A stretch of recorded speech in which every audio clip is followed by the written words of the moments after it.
Wings of fire to lift the heart. The white tiger, steely arms by which to seize knowledge. The azure dragon, unclouded eyes that see all beneath the sky.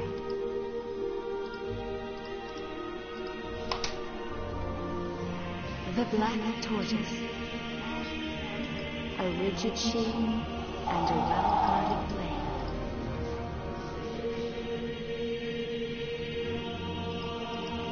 But when 9 and 9 meet 9, Tempest Phoenix shall be willed upon. For without the Argator, their world, called Orience, must persist in its spiral.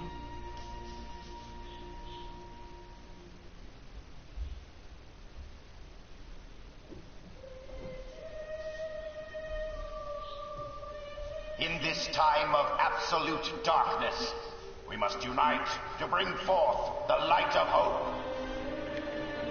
The time has come. Yes, this is the dawn of a new age. And so the Milites Empire, home to the White Peristylium, invaded the neighboring dominion of Rubrum. As soon as the declaration of war was made, the Militesi main fleet swarmed into all corners of Rubrum. At the same time, a separate fleet was charged with a sneak attack on the Vermilion Peristylium. A lessee accompanied this task force. Using a lessee to invade a sovereign state was a direct violation of the Pax Codex, a treaty created by all 4 crystal states of Orience. The besieged Peristylium attempted to repel Milites's Magitech armors with powerful magic.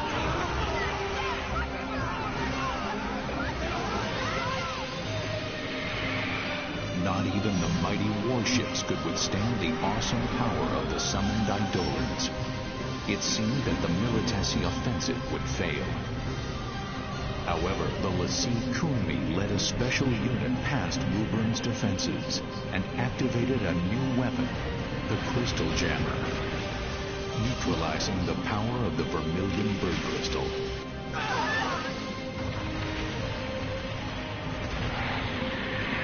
Severed from the source of their magical powers, the Rubrum forces were quickly overwhelmed and overrun. Imperial Marshal Sid Holstein demanded of Chancellor Kalian Cheval VI, the leader of Rubrum, that he surrender and transfer the Vermilion Bird Crystal to Militesi control. Your crystal cannot protect you. Resistance is no longer an option. You have 6 hours. You must comply without demands, or face the full might of our forces. In which case, I promise you, the roads of Rubrum will run red with the blood of her people.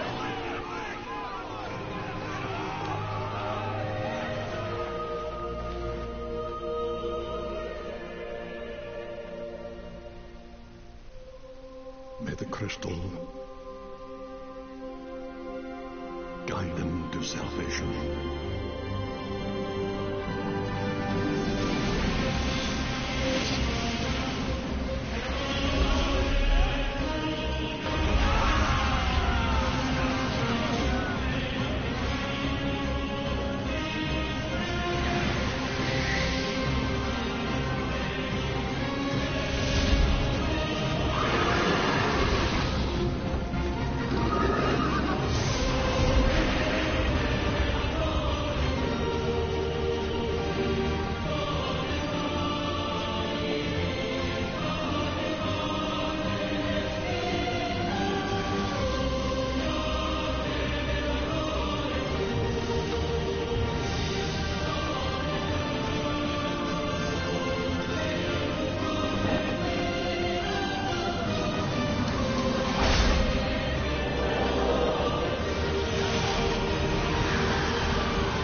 999. The depths of reason shall stir.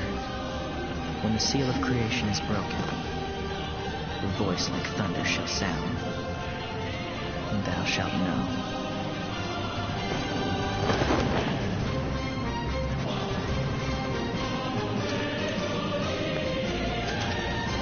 We have arrived.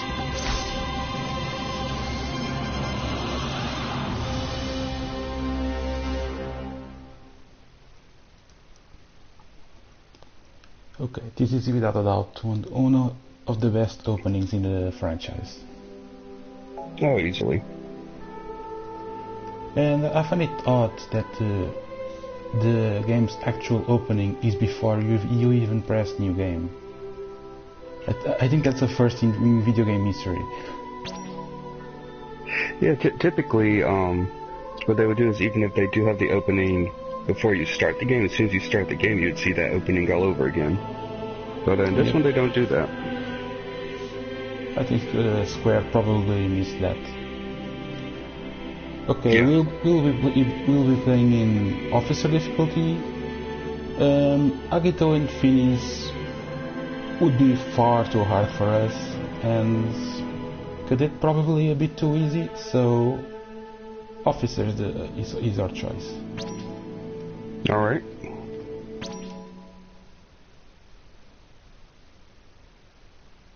For them, the path was not chosen. They chose their path, Yes. Not knowing the fear of death. having never learned the fear of confronting it.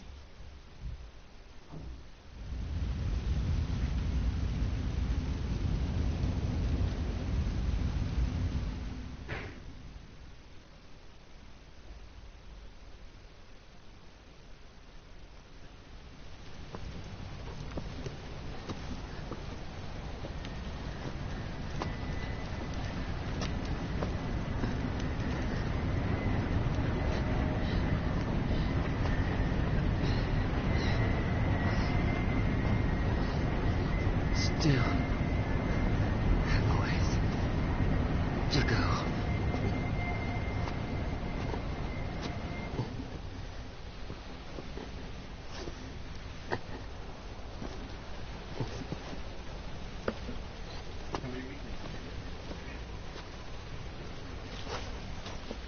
Is everyone all right?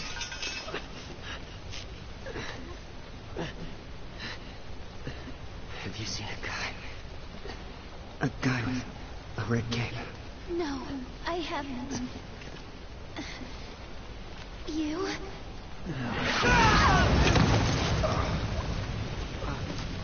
Visual! Kill them!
Teacher.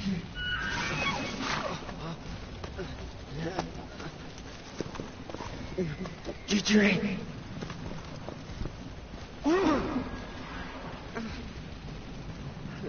Damn. Please.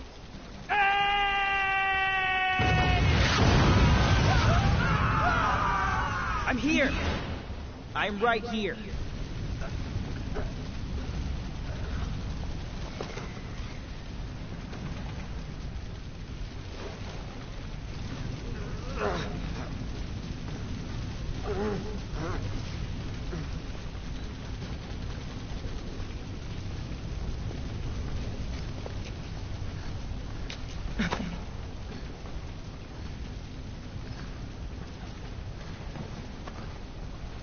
Isana.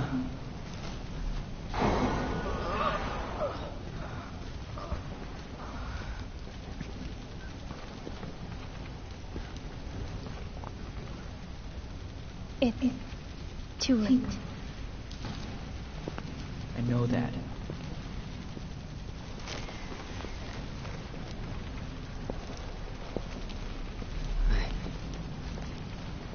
I know I could count on you.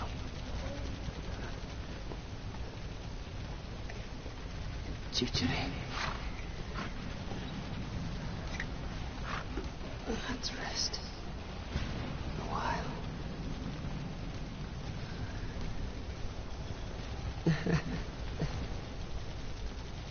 I always thought that your name was weird.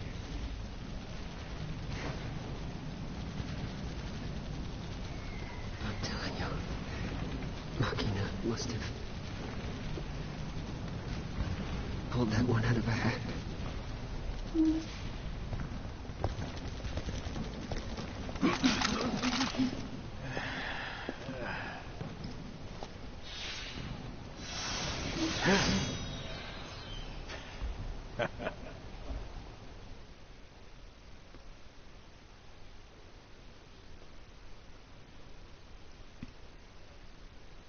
What do you think, girl? Is this the end? Machina.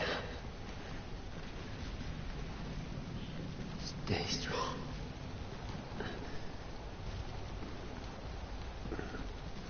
Rem. I would have liked to see you again. JJ. I'm glad that you're here with me.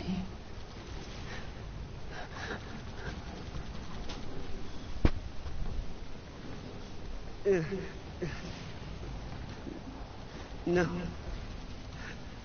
I don't want to die.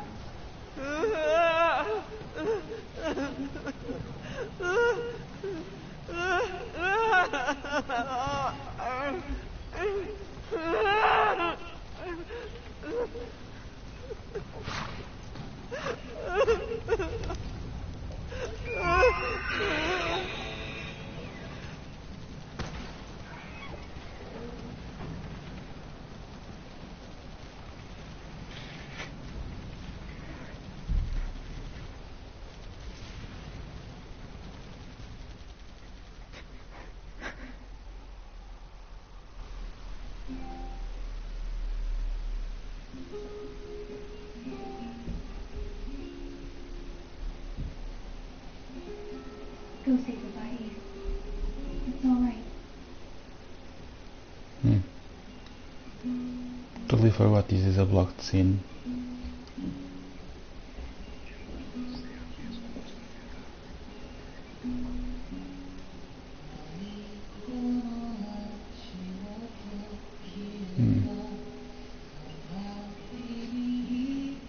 So maybe we should skip, right? Okay.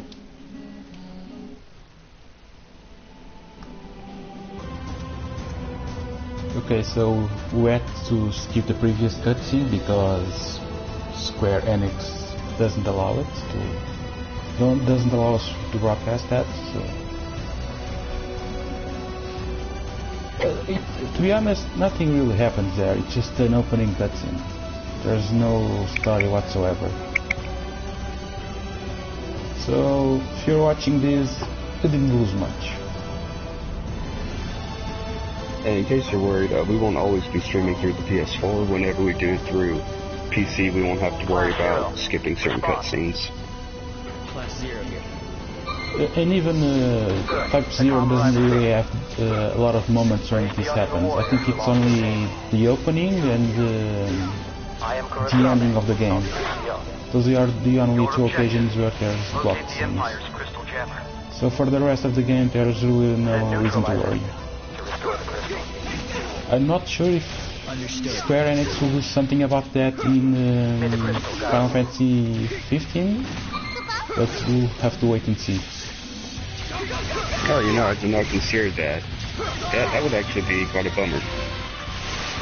And I don't know if you guys are aware, but there are rumors that Square Enix is developing an HD remaster of Final Fantasy 12 for PS4.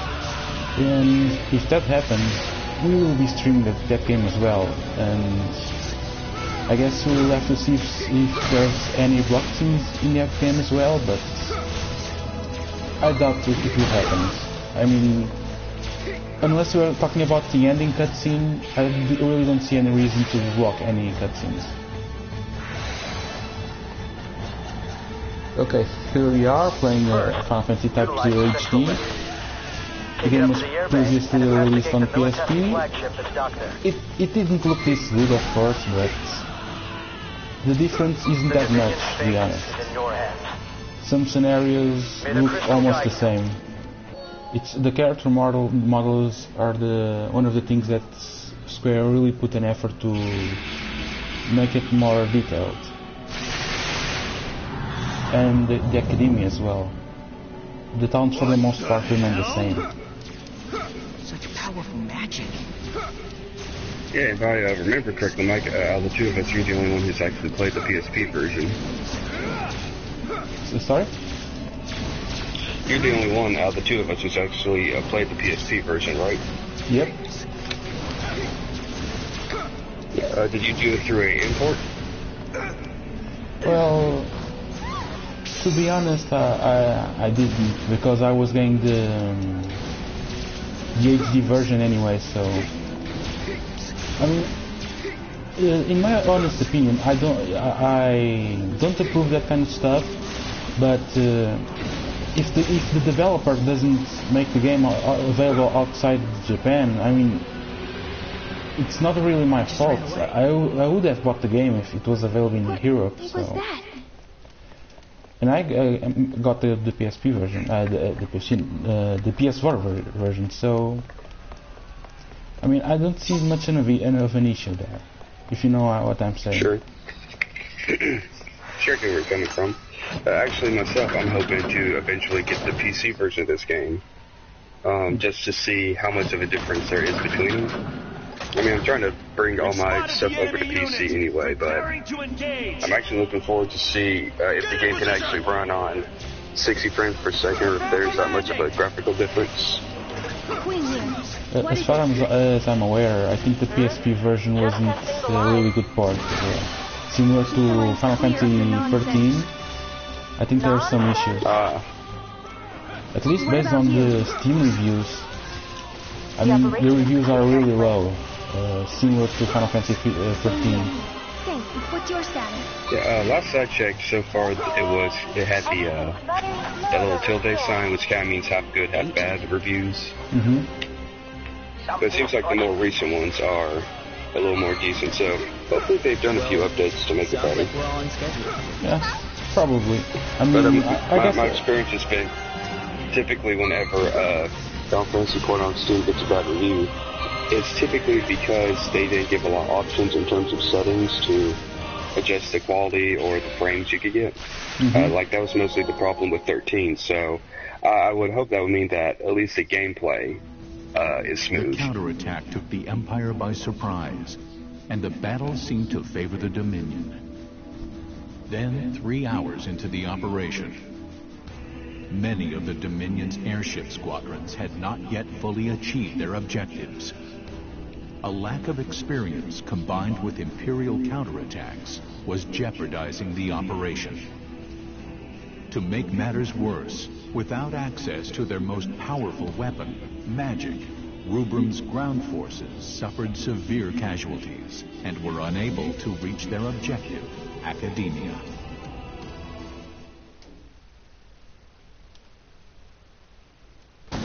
Class 0, do you read me?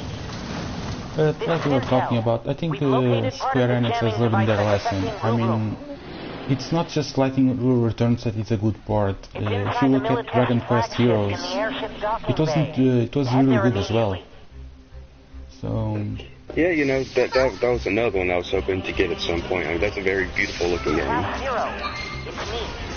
So I really doubt we'll see any bad ports from Square from here on out. I think they will have learned their lesson. The device is still operational? Impossible! They're using magic right in front of us! So, you know, earlier we were talking about how this game had probably one of the most intense openings of the series. I would also say once you actually start the game, it probably has one of the darkest openings to any game in the series. Well, I mean, there isn't another Final Fantasy with so much blood and violence as this one. So it's without a doubt very dark in comparison to others. Yeah, most of them don't focus, you know, on actual war. Yeah, I mean, you see, teenagers our age being shot, you see chocobos being shot, blood everywhere. I mean, it's a lot more darker. And I can really understand why this game was rated as for mature, unlike the other Final Fantasy games.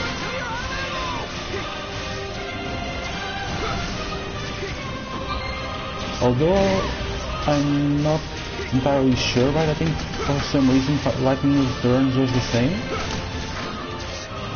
I think there was at least in America, Lightning Returns had the typical T rating. It didn't have a mature rating on it. I think there was another Final Fantasy game that had the mature rating. Maybe I'm guessing it wrong, but yeah, Type-0 is without a doubt one of the most bloodiest and darkest Final Fantasies there are. At least in terms of opening, because if you look at Final Fantasy VII, there's a lot of bloody moments in there. Oh yeah, I mean there's the part where you're in Shinra Tower and floors are just covered in blood. I'm kind of curious to see how Square Enix will handle that part in the game. In the remake, of course. Actually, very recently they clarified a little bit about releasing that game in like episodic format, and from what they said is each each release is going to be a full-blown game, and they compared it similar to the Final Fantasy 13 trilogy in a positive way, saying that even though that trilogy was made up of 3 parts, it was still 3 full games.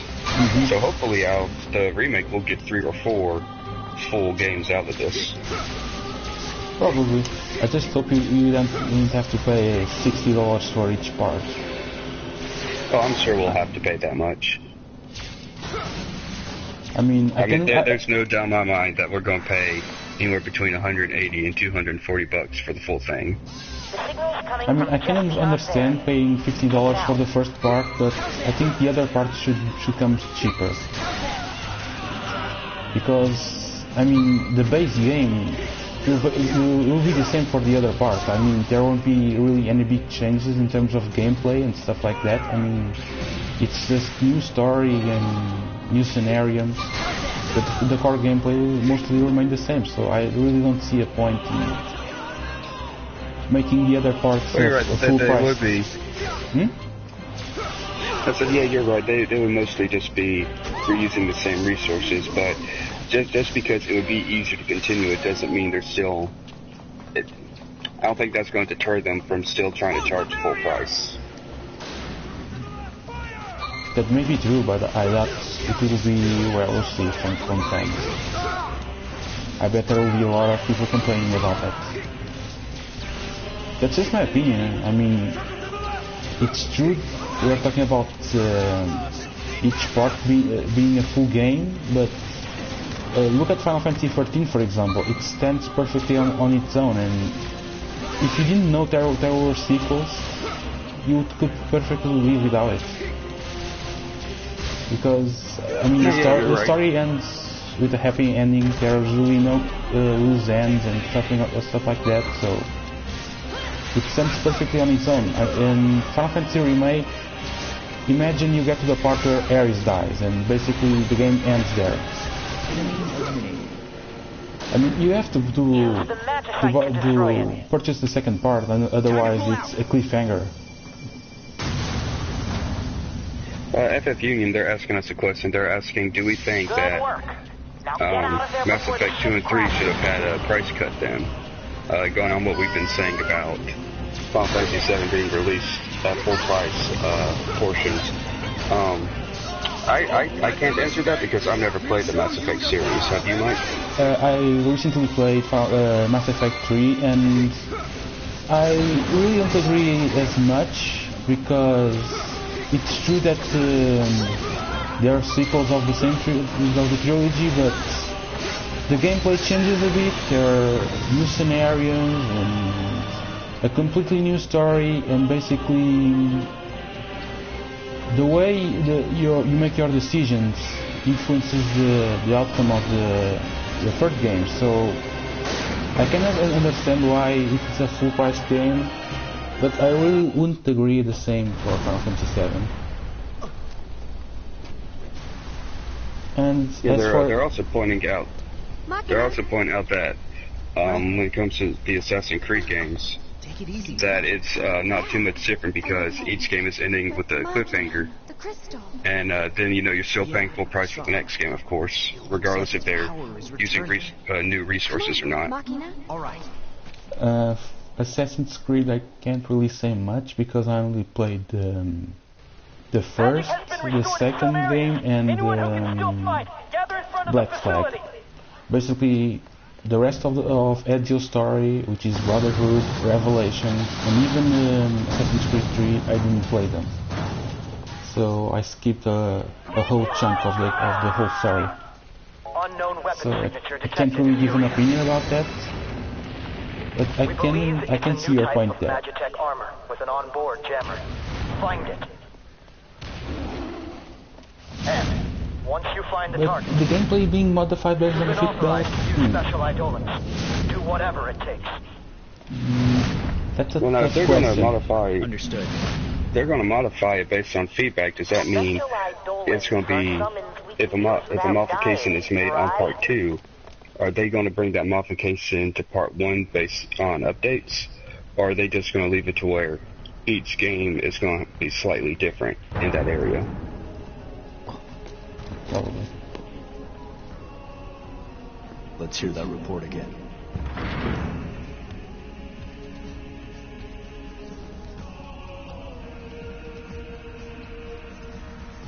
Sir, Vessel 6 has been confirmed destroyed. Looks like we have an anomaly on our hands. What about the 401st and 903rd? I can't reach either company, sir. Keep trying. Sir! Vyakuya 10! Vyakuya 10! This is Kusabi. Bring me that survivor. The one from the 161st. Sir! Corporal Boz of 161st. So, you are certain you saw the enemy using magic?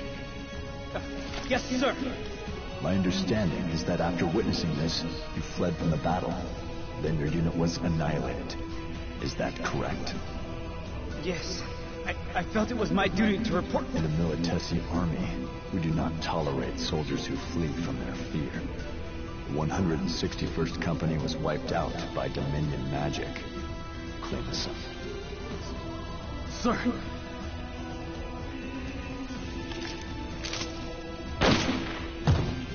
So even a sea like Kuni cannot keep the Vermilion Bird Crystal in check.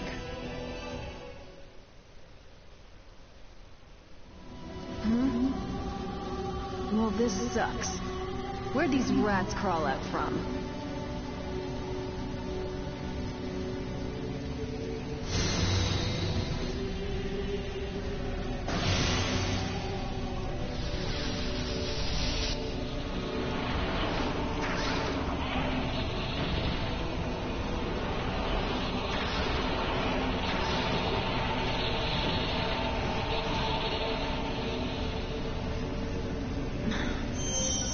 This really sucks.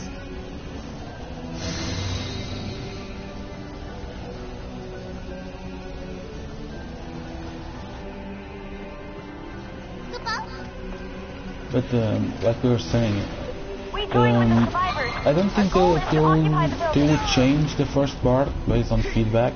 I mean, the game was released. The only thing they would do is probably fix some issues and glitches and stuff like that.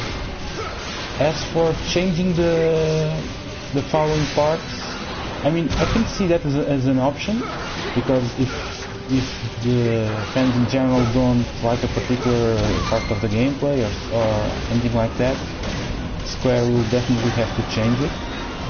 But although that might happen, I mean, the scenarios, the core gameplay, even the soundtrack, a lot of that is already done, so it wouldn't really take as much time as doing the first part itself.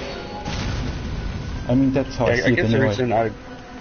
I guess the reason I bring that up is because even though they're releasing this game in pieces, I'm still thinking of it as one whole game.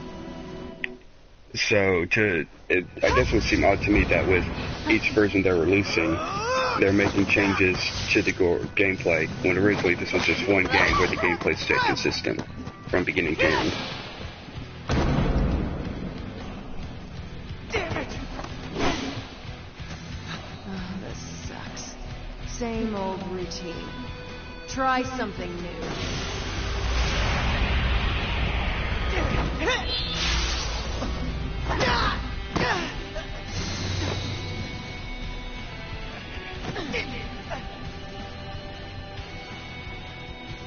Let's end this right now. Now then.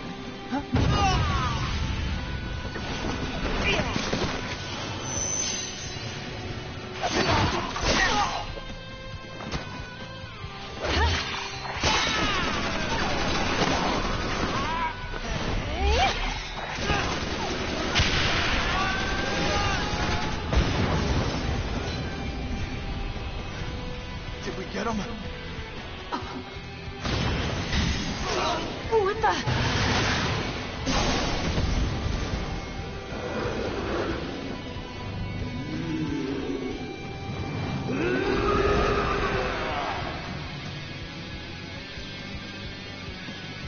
They summoned here? Inside my jammer field? How?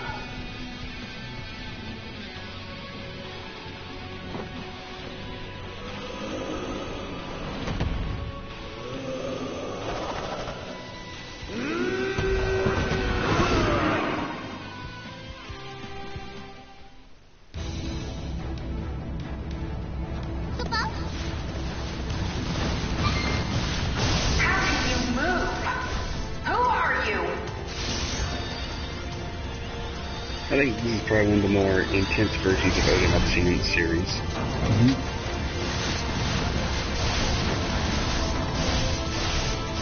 But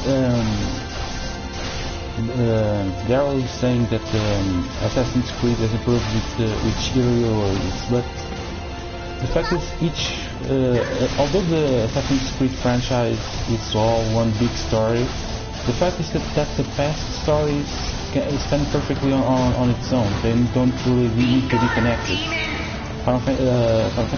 Assassin's Creed 2 is Ezio's story, Assassin's Creed 4 is Kenway's story, and they each stand on its own.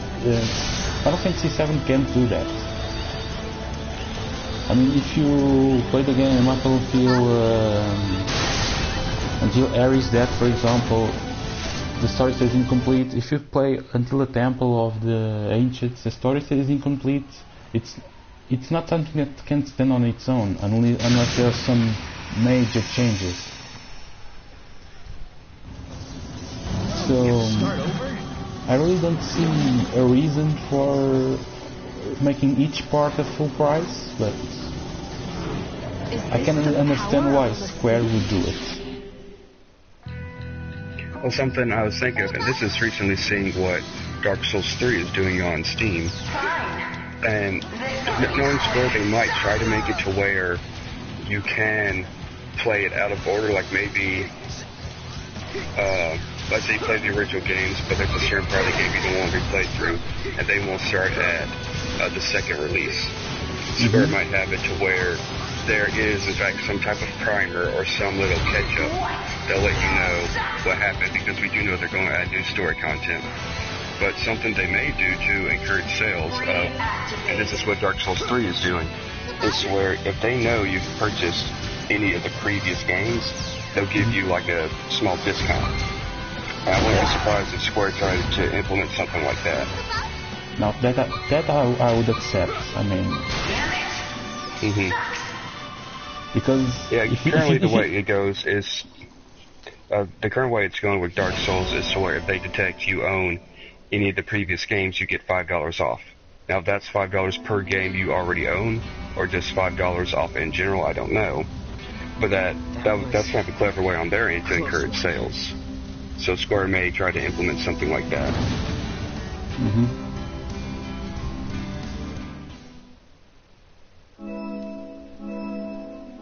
I think that $5, if you ask me, it wouldn't be enough. I mean, imagine that Square makes like 4 parts, for example.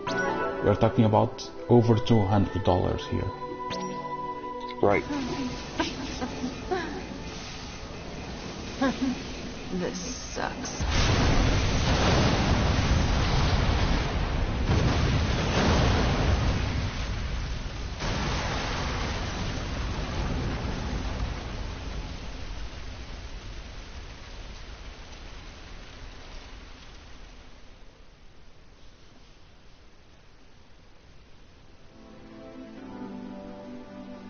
Who are you people?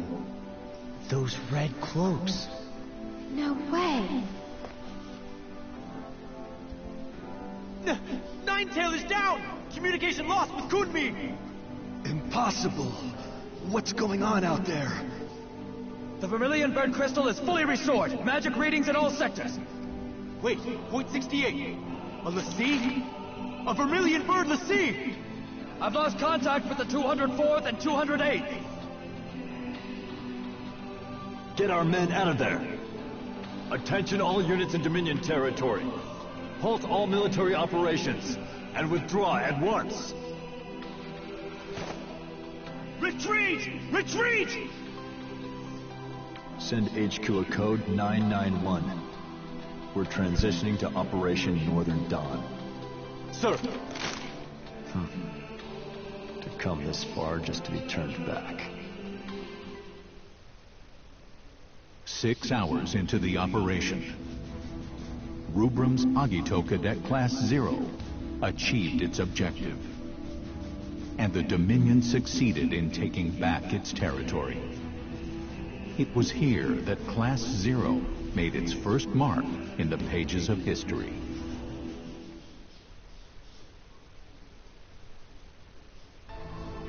Misfortune has befallen Academia and the Dominion at large.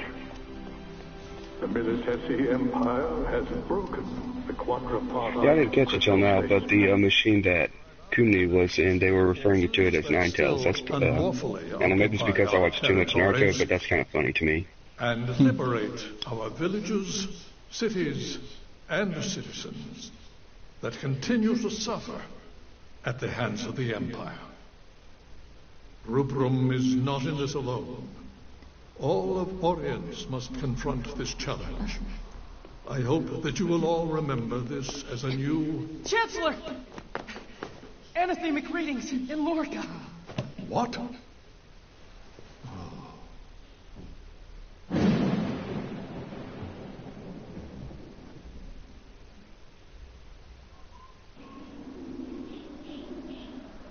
One day, historians may refer to this as Tempus Finis.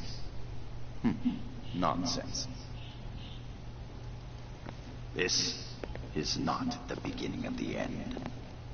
It is the first ray of hope, one that we've brought forth.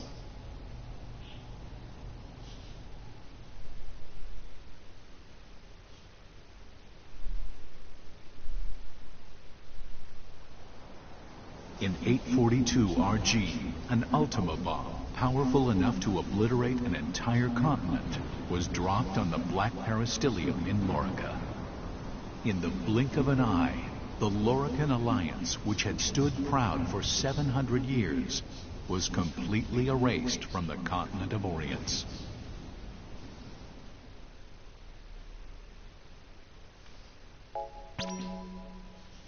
Raise the Vermilion Banner.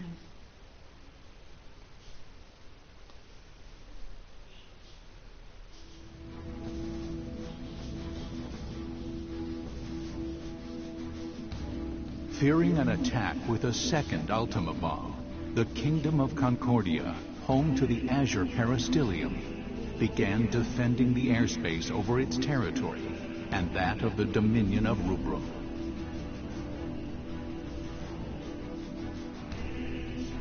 Concerned the war might spread to other nations, Concordia sought an immediate cessation of hostilities, but was rejected outright by the Dominion of Rubrum.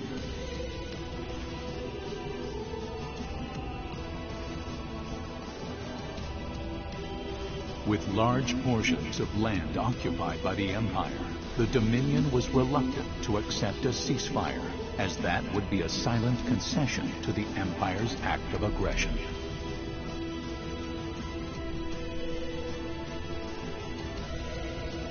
The Consortium of Eight, Rubrum's supreme ruling council, spent several days debating how to recover their lost territory.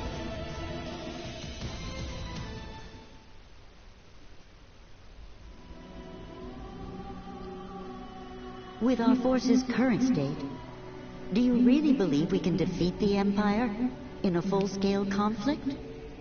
We'll have to abandon our outer territories and focus on defending the capital and retaking key strategic areas. We can make up for our disadvantage in numbers with the sea. The Empire already unleashed the sea on us during this invasion. We're lucky that it wasn't the Primus. If they want to throw dirt at us, I say we just throw it right back. My, you quite the sense of humor. Do you really think a lessee would accede to the wishes of the Consortium?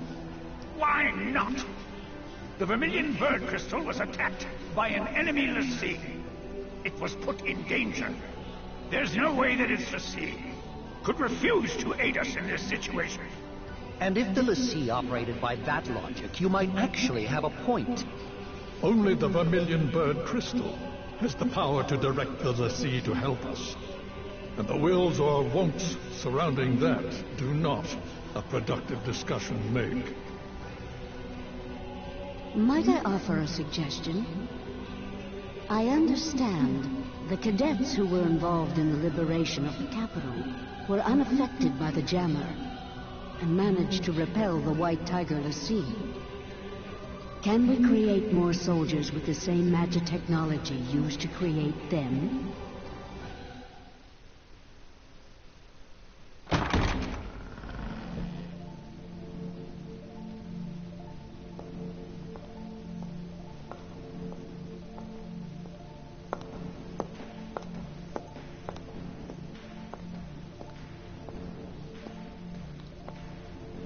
Sorry I'm late.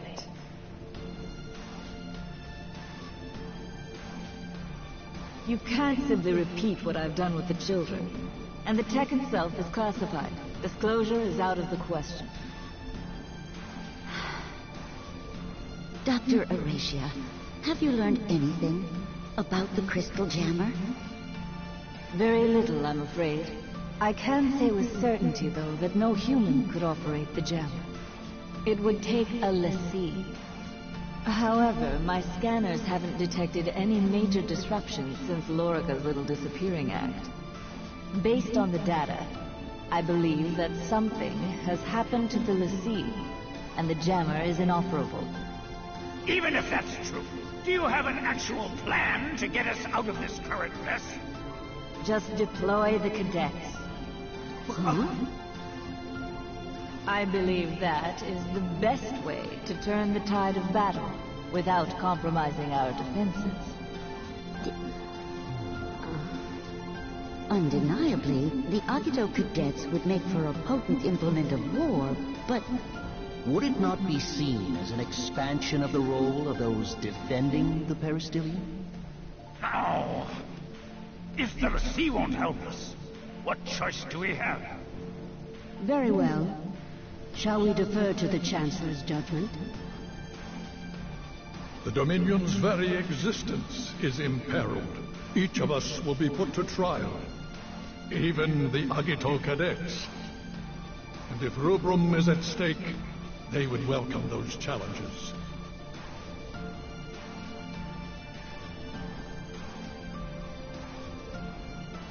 Very well, then. Shall we make it official?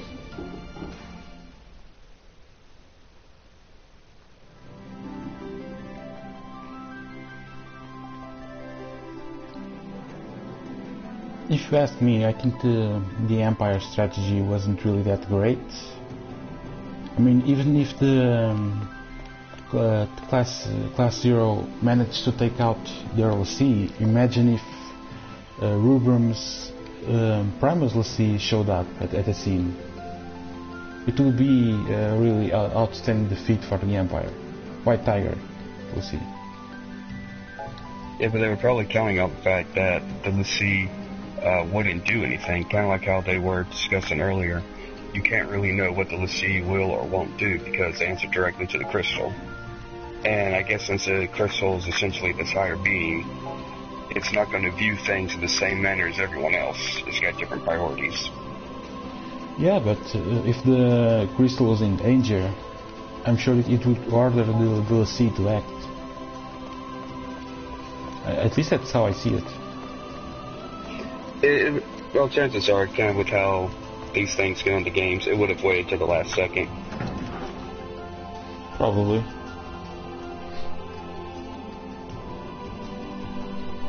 I also find it weird that basically Rubrum has this huge chunk of land. Basically, I think it's almost a third of the continent, and in what seems like probably a day, the Empire pretty much conquered everything.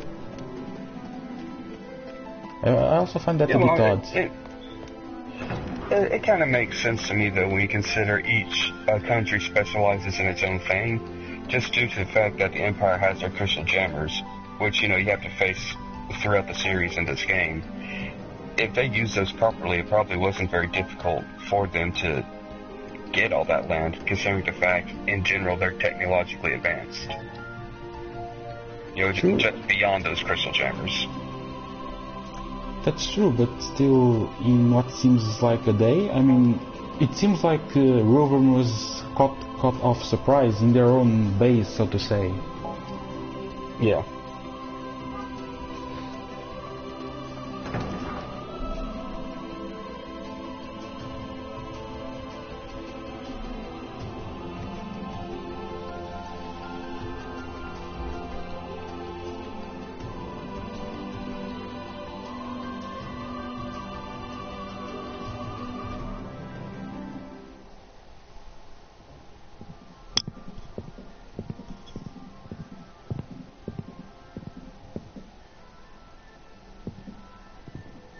Alright, let's cut through the formalities. I am now your commanding officer, Kurasame. Commanding officer? Yes. As of this moment, you are under my command. The authorization came directly from Arch-Sorceress Auracia Alracia. From Mother? Hey. Take a hike, yo. We only take orders from Mother. Got it? You're not wanted here, yo.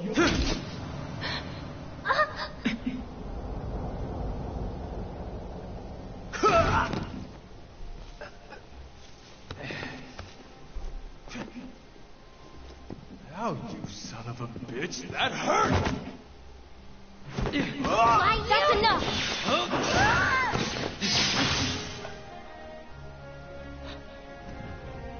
Ooh, this guy is pretty tough.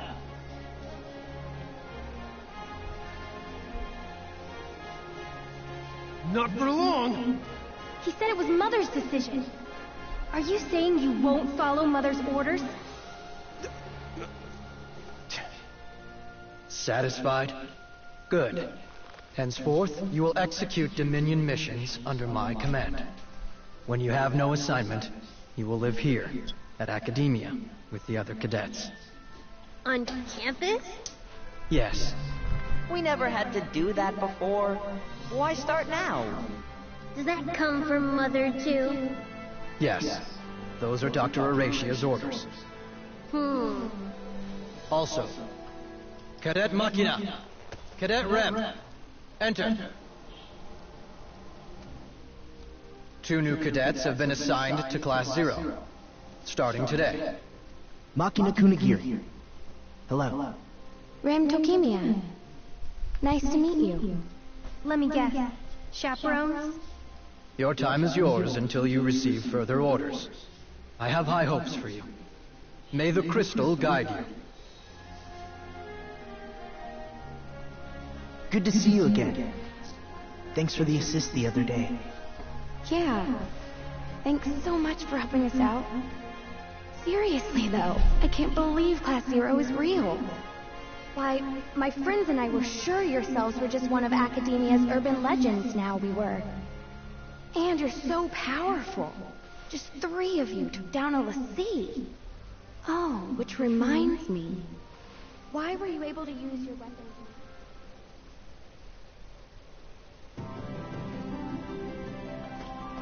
You were previously talking about Naruto. For some reason, Kurosami reminds me of Kakashi. Starting today, yeah, that's true. I'll be relaying mission information and instructions from the Dominion.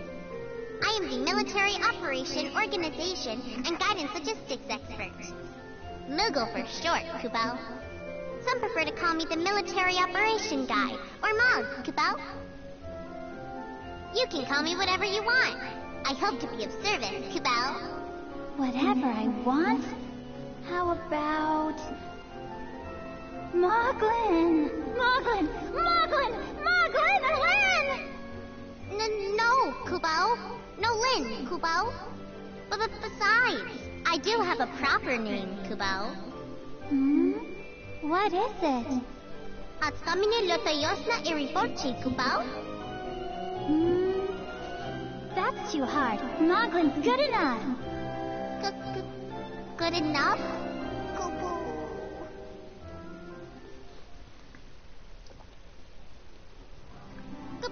What kind of name was that? I have no idea. I think it was just a random word generator or something like that.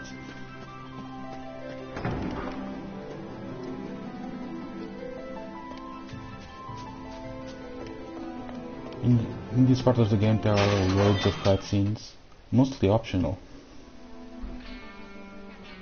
What is this place?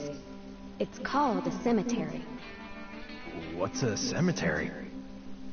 Here we carve the names of the fallen, so their legacies may live on. Because we are unable to retain memories of those who die before us. But I heard that the crystal removes our memories to help us, so that the living will be tied down to the dead. That's why we leave our knowing tags behind before we go to battle. As proof that we lived. If no one comes to pick up a tag, it means that person died. Then that name is engraved here, as the name of someone who died for the Vermilion Bird. I always make sure to write down the names of everyone that I meet, or go out on a mission with. Then after a mission, I check to see if there are any names I don't recognize. If there are names there that I don't remember, then I come here and look for the people I once knew. But I still can't remember them.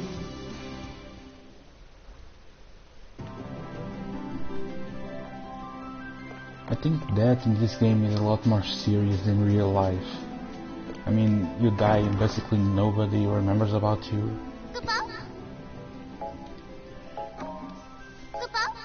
And it's also a hint as to why this game was originally supposed to be connected to Final Fantasy 13 and 15, because being part of the Fabula Nova Crystallis, I think, the universe. I think that's how it was called. Because if you look at Lightning Returns, Benevalza wants to do something similar. He wants to raise the souls of the dead so that they disappear from the memories of the living, so that they have nothing holding them back. Yeah, that's true now that you pointed out. It's a It'll be interesting to see if any of that transfers over to Final Fantasy 15. Relic.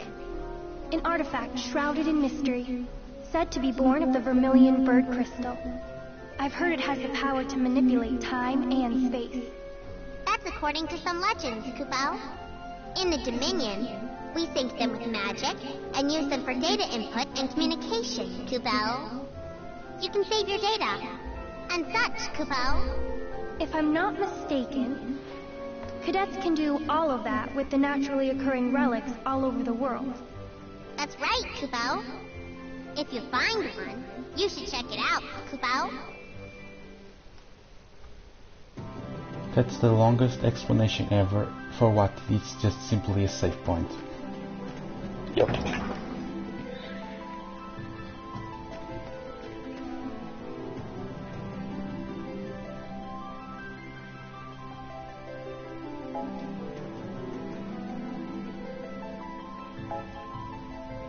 And thankfully, once we get past the second chapter, there won't be near as many cutscenes. We'll be able to get into the action much more often.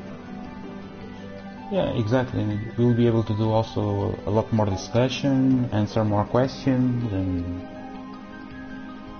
probably talk about some theories as well. I mean, what we were just talking about. To anyone.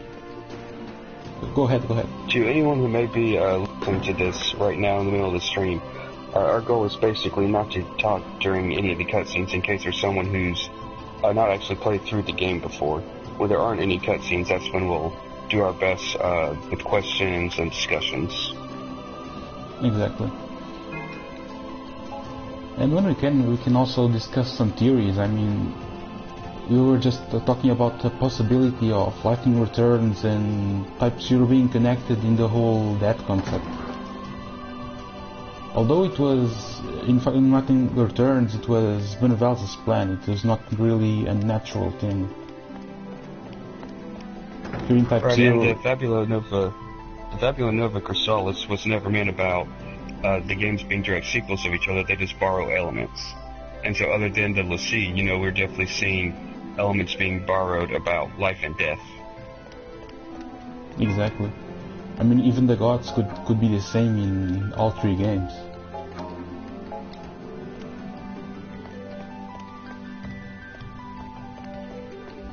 Good work. Yeah, I would have liked if they would went a little bit more into the gods of Type-0, because we know they're there and we know a little bit about them, but they don't go into near the detail that they do in the Lightning series. Yeah, but the 13th series had 3 games to explain everything. Type-0 only had 1. At least so far. I mean, we know that there's at least 1 sequel in the works, or at least planned sequel. I doubt it's in development right now. Well, not too long after the PSP version came out, they were able to reserve the websites for Type 1 through 3, I believe. So, if they ever wanted to do a sequel, they'll definitely be able to do it now without too much getting in their way. It's just that I don't believe they've made up their mind if they're going to actually act on it or not. I think it's the fact that they don't have enough people to work on it right now. I mean, you have Final Fantasy 15, you have Kingdom Hearts 3, you have the Final Fantasy 7 remake, And once Final Fantasy 15 is complete, that team won't be immediately available because they will be helping the Kingdom Hearts 3 team to finish the game quicker. So also, for a few years now, they've been talking about that there might be DLC for Final Fantasy 15 that continues the story. We don't know if they're going to do it or not, but it's been talked about several times. I think Tabata, in an interview with what's it called, Game Informer, he basically said that there's a possibility for story DLC. So who knows? It all depends on the success of the game. If the game sells millions of copies like Tabata is hoping, I'm sure there will be some DLC. I mean, they went as far as to develop a movie and an anime so they could expand the story of other characters and other events as well. So story DLC is really not out of the option. I suspect they probably will do the DLC, just seeing how...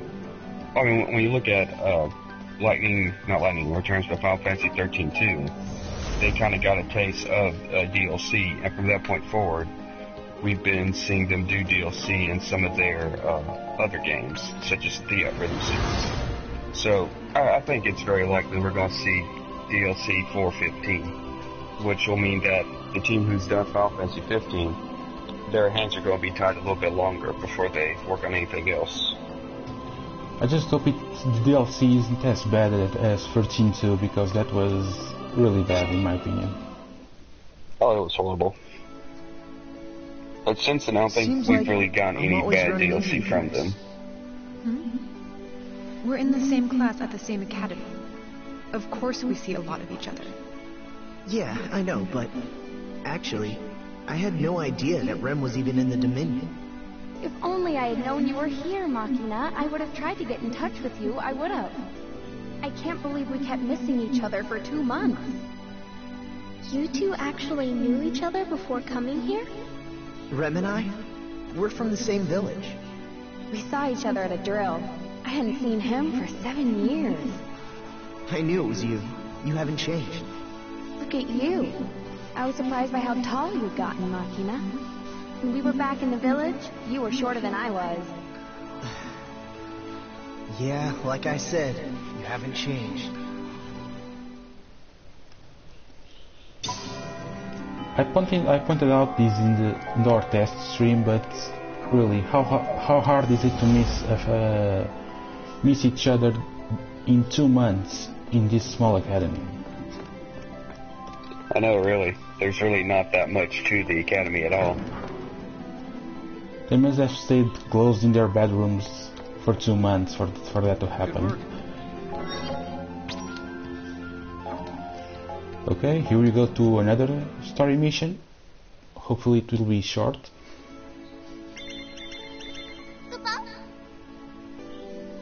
Oh, I have a special message on my comm. Special message? Yes. It appears that the Moogle is calling us all to a meeting. So let's go back to the classroom and ask the Moogle what it's about.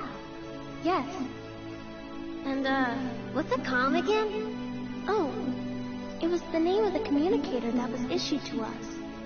Crystal-Oriented Messaging Media is what the letters in comm stand for, or so I'm told.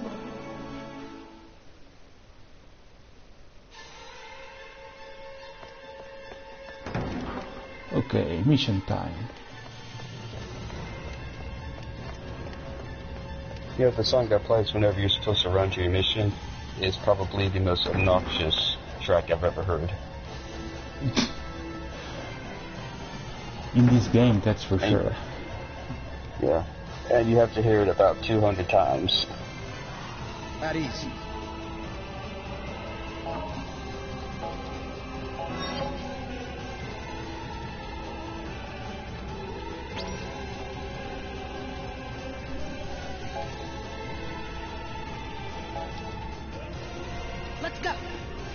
Here goes.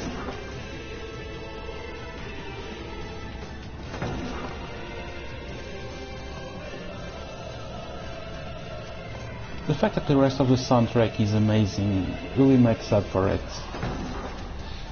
Yeah, but when I actually had bought the soundtrack, and while I do enjoy it, one thing I didn't like was how much the music actually sounds similar. So, I mean, typically in Final Fantasy games, the more modern ones, it's pretty common to where they'll take a theme and they'll reuse it in different ways throughout the game. Mm-hmm. But the way they do it in Type-0, a lot of times I can't tell the difference between one track from another if they're based off the same theme. And that actually got a little annoying. Yeah, I agree.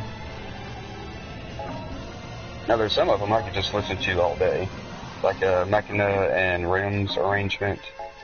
The song that brought us in earlier when Type-0 was taking back their city. Pure Fire, I think that's called. Yes. The only ones that really, bug me are, well, the one that plays whenever you're running to your mission, but also the White Tiger themes. Those are the ones that seem like they all sound exactly the same. There's not much of a variation between them.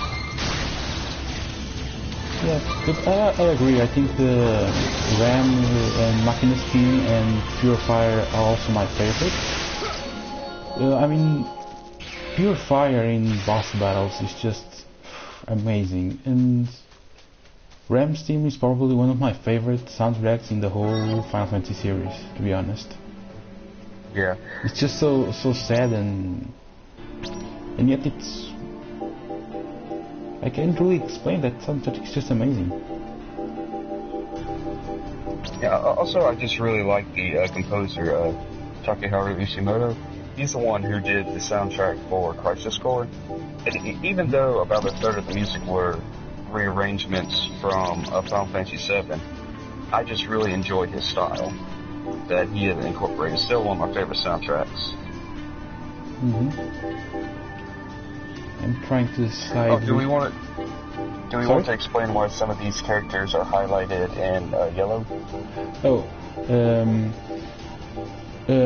Basically, when the characters are highlighted as yellow, it means they have boost stats for this particular mission. I mean, it's totally random, but imagine like, for example, FIFA, for example, the game. Basically, when you have a soccer match, some players are in the good form, so to say, to play. I mean, they'll do better moves and situations like that. It works in a similar way because the characters receive a temporary boost in terms of stats for this mission, but it's something totally random. It's not related to cutscenes or decisions or anything like that. One thing I do find though is, even though it is random, you'll always find at least one character highlighted that is going to benefit you in a particular mission. And also, well, for instance, we have, is it Deuce that's highlighted? She's actually a really good support character in general. I mean, she might be a little hard to use, but when you're letting the AI controller, she's actually a pretty good character, so you may want to try out using her for support. Yeah, I'm using both of them because they're the most low-level characters at the moment. Because despite me not using the characters, I like all of them to be on an even level. So even if I don't use them, I always try to have them as support. Yeah, Sync's probably the one character I just avoid using in general. And here's an example why Jack isn't that great in terms of movement. I have to constantly dodge to make him actually move faster. And I don't think there's any... there's something over there.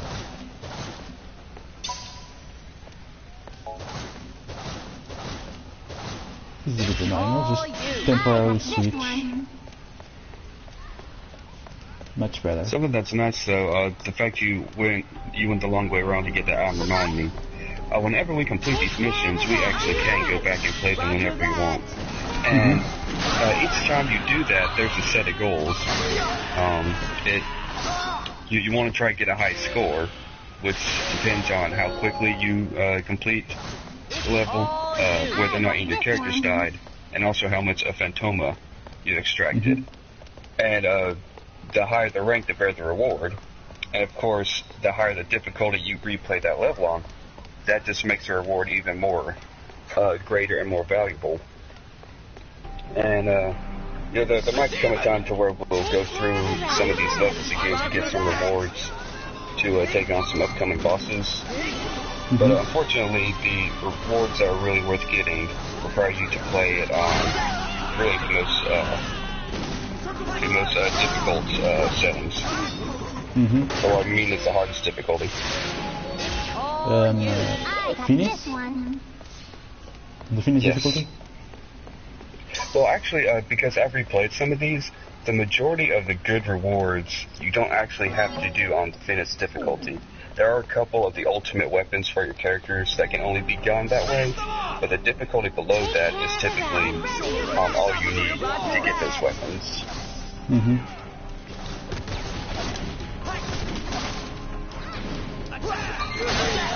Jack may be slow, but he's really overpowered.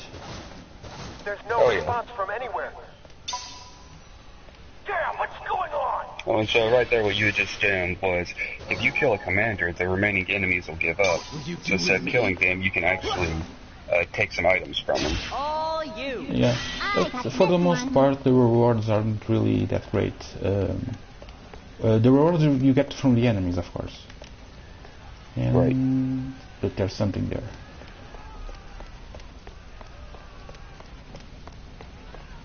I think making treasure chests would have been a lot easier to spot. I mean, really, that's just a shiny thing on the floor. Yeah, well, with some levels, kind of like this one, where the floor is a light color to begin with, it's kind of hard to see those sparkles. But on the flip side, I suppose, if we were in a darker area, that would just mean it's hard to see the treasure chests. I guess you're right. I see your point. I mean, yeah, don't get me wrong, I prefer the treasure chests. It's just easier to spot. But unless they chose like a very specific color palette for designing those chests, we would probably end up with the same issue as we have with the sparkles.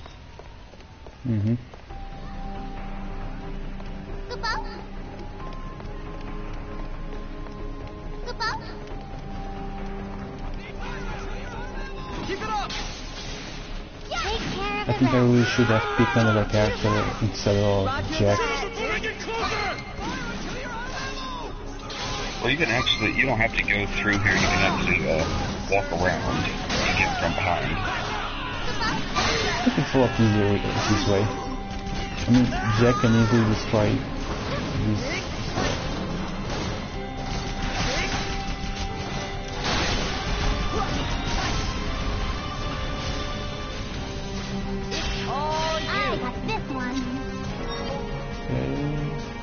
There's some treasure around here.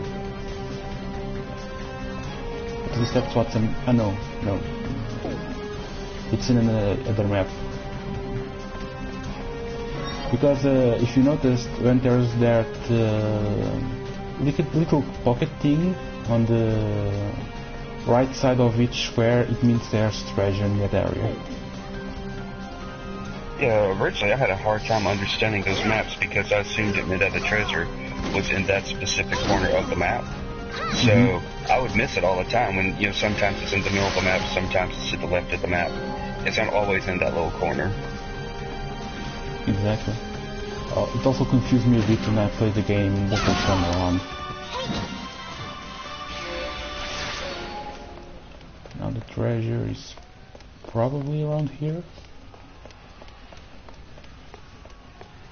Yeah, I'm not going to spoil what it actually is, but something else that confused me was what was Phantoma and what was the purpose of it. Unfortunately, they waited a very long time in the game to actually explain what that was. And even then, I don't believe they actually explained the purpose behind extracting it. Well,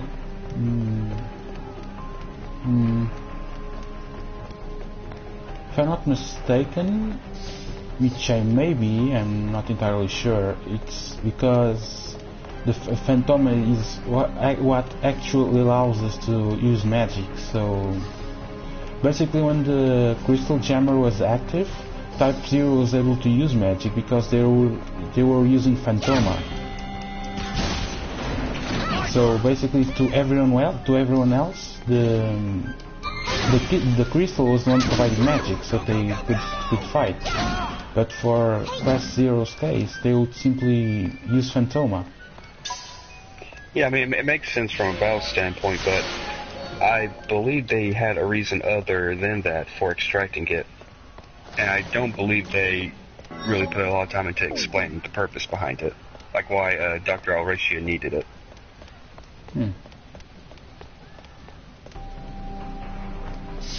I have my own guesses, but I think it would be spoilers for those that are watching, at least at this point in the game, so we'll probably get into it a bit further into the story.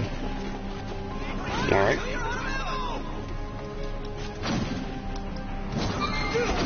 Yeah, something I thought that was kind of funny they did with Sync, even though I'm not a particular fan of fan service.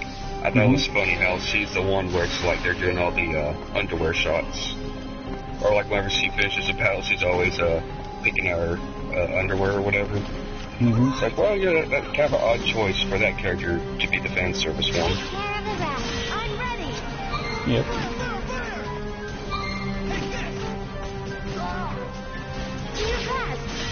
I really don't like these out-of-range enemies. I mean, it was a really poor choice because I remember when I played the original PSP version, I basically had to restart a whole mission, and it was really that small because there were those barriers that sometimes appear in each level, and basically to unlock the barriers, I had to defeat all enemies, right? Right. So what happened was I had 3 melee characters and 1 enemy outside the barrier, and I had no magic to I remember that happening to me, and it was actually on a timed level, I believe, and I did have to restart from the beginning, even though I was about 2/3 through the level. So from that point forward, I just made sure that every time I started a level, I had at least 1 ranged character with me. Exactly, that was what happened to me as well. I had to restart the whole level because of it. I mean, if they were going to do that, they at least should allow us to switch characters. I mean, you can only switch characters in combat when someone dies, and the fact is, I couldn't even die inside the barrier. Yep, I had the same problem.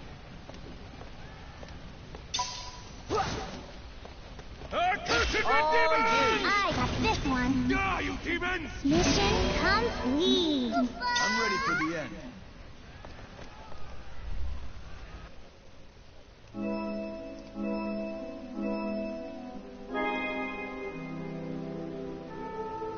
And I got a C. Took too much time. And typically, what's hardest for me for getting a high rank is harvesting enough Phantoma. Yeah, I mean, from the looks of it, if you didn't defeat not the boss, but the leader in each area, I'm assuming that the amount of enemies that would appear was infinite. I mean, they would constantly spawn, so that would be a good source of Phantoma. Which it's kind of understandable why it gave me a D for so small amount of Phantoma.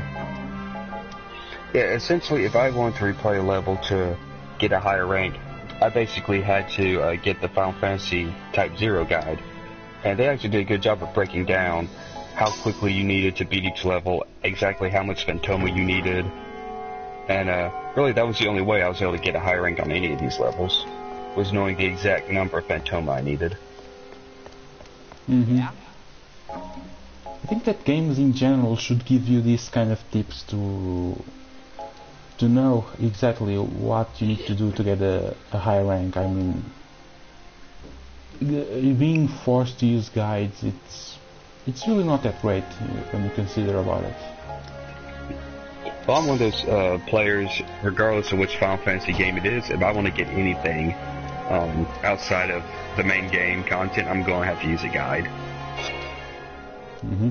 Like, I'm going to miss half the treasure chest, I'm going to miss all the rare enemies. If it's not any trouble, I would like to ask your assistance.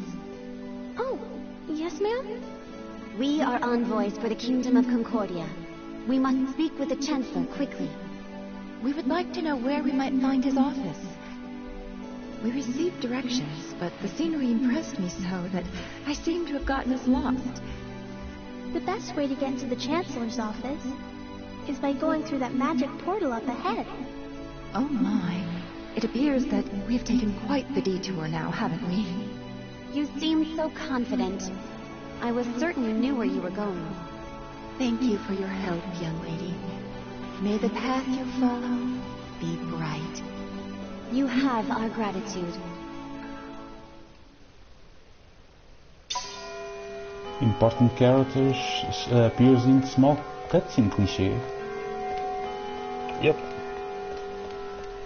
Yeah, it seems like someone's always getting lost in these games. I'm just moving around to see if there's any rewards I can get just by talking to people. Yeah, actually, since you point out it was a cliche, can remind me, that's sort of like the typical anime cliche whenever it takes place in a school setting. Mm-hmm. Typically, several of the cast members are going to be introduced because they got lost.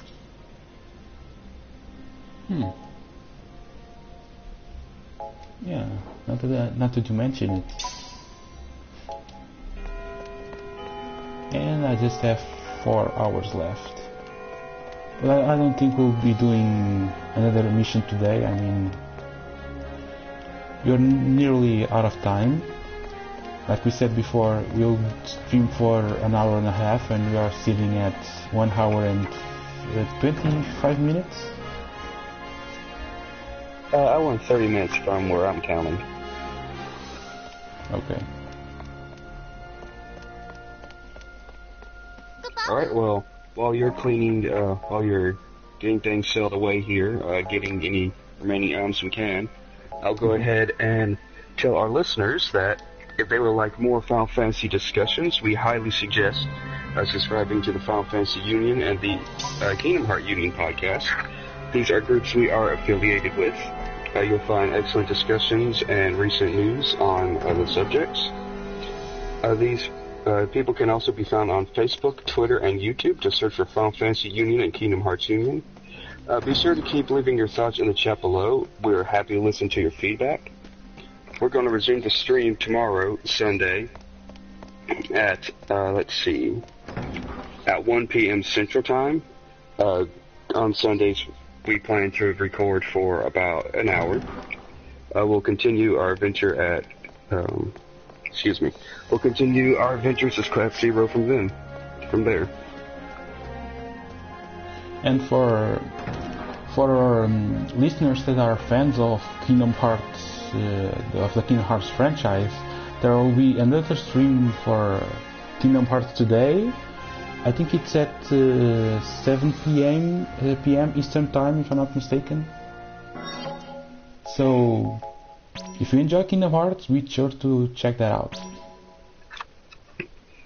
And similar to other streams, if you happen to have missed an episode or if you want to get caught up, a lot of these streams, they do stay recorded on the main page. So, if you feel like you might be left behind, don't worry. There are plenty of opportunities for you to catch up.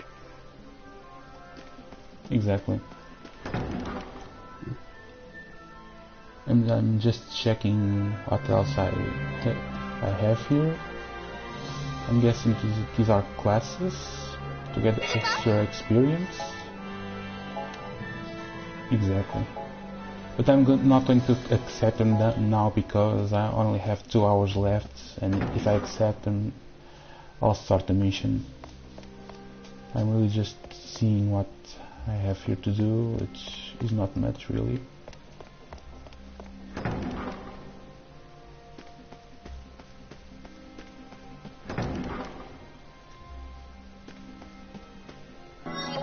And that's it for today. Hopefully tomorrow we'll finish chapter 2.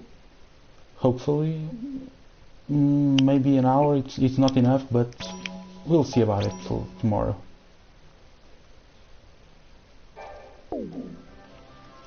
Okay, so it's time for our goodbyes. So if you want to continue to watch our stream and continue the discussion, be sure to check us tomorrow at 1 PM Eastern Time. That's Central Time. Sorry, Central Time. So, bye guys. Bye guys, have a good day.